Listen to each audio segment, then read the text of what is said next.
2 शमूएल अध्याय 10।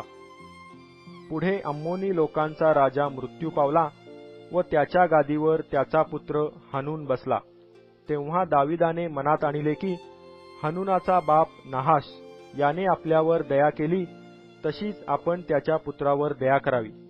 म्हणून दाविदाने त्याच्या बापाच्या मृत्यूबद्दल त्याचे समाधान करावयास आपल्या सेवकांच्या हाती त्यास सांत्वनाचा निरोप पाठविला। मग दाविदाचे सेवक अम्मोनी लोकांच्या देशात आले। त्यावेळी अम्मोनी लोकांचे सरदार आपला स्वामी हनून यास म्हणाले की दाविदाने आपले समाधान करण्यास लोक पाठविले आहेत। ते आपल्या बापाविषयीची आदरबुद्धी दर्शवण्याकरिता पाठविले आहेत असे आपल्याला वाटते काय? या नगराची पाहणी व टेहळणी करून त्याचा विध्वंस करावा म्हणून दाविदाने आपले चाकर पाठविले आहेत, नाही काय?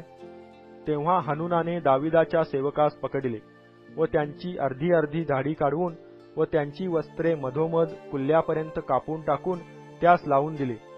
हे वर्तमान ऐकून दाविदाने त्यांची वाटेत गाठ घेण्यास माणसे पाठवली, कारण त्यास मोठी लाज वाटत होती।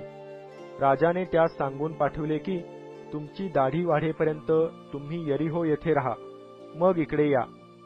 दाविदाला आपली किळस आली आहे असे अम्मोनी लोकांनी पाहिले, तेव्हा त्यांनी बेथ रहोब येथले आरामी व सोबा येथले आरामी मिळून 20,000 पायदळ, माका राजाचे 1,000 शिपाई व तोबाचे 12,000 शिपाई मोल देऊन बोलावले।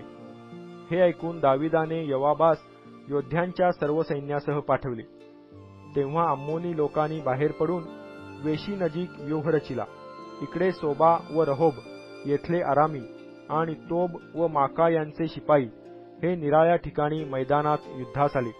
आपल्या मागे व पुढे व्यूह रचिला आहे हे योवाबाने पाहून इस्रायल लढवय्यातील निवडक शिपाई घेऊन त्यास आराम्यांसमोर उभे केले आणि वरकड लोक त्याने आपला भाऊ अभिषय याच्या हाती दिले व त्याने अम्मोन्यांसमोर त्यांची व्यूहरचना केली।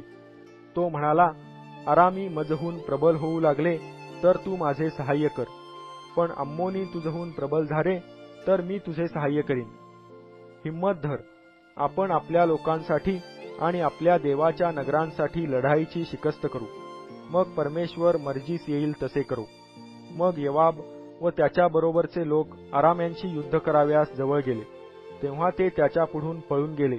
आरामी पळून गेले हे पाहून अम्मोनी लोकही अबिश याच्या पुढून पळून जाऊन नगरात शिरले। तेव्हा योवाब अम्मोन्यांशी लढण्याचे सोडून यरुशलेमेस परत आला। इस्रायलापुढे आपण पराजित झालो असे आरामी लोकांनी पाहिले, तेव्हा ते एकत्र जमा झाले। हदरेजराने जासूत पाठवून महानदापलीकडील आराम्यास आणविले। हदरेजराच्या सैन्याचा सेनापती शोबक याच्या नायकत्वाखाली ते हेलाम येथे आले। हे ऐकून दाविदाने अवघ्या इस्रायलास एकत्र केले व यार्देने पार जाऊन तो हेलामास पोहोचला। तेथे आरामी दाविदाविरुद्ध व्यूह रचून त्याशी लढले। तेव्हा आरामी इस्रायलांपुढून पळून गेले आणि दाविदाने आराम्यांचे 700 रथी व 40,000 राऊत ठार केले आणि त्यांचा सेनापती शोभक यास घायाळ केले। तो तेथेच गतप्राण झाला। इस्रायलांपुढे आपण पराजित झालो हे पाहून हदरेजर राजाचे जितके अंकित होते तितक्यांनी इस्रायलांशी सल्ला केला व ते त्यांचे अंकित झाले आणि अम्मोनी लोकास इतप्पर सहाय्य करण्याची आराम्यास धास्ती वाटली।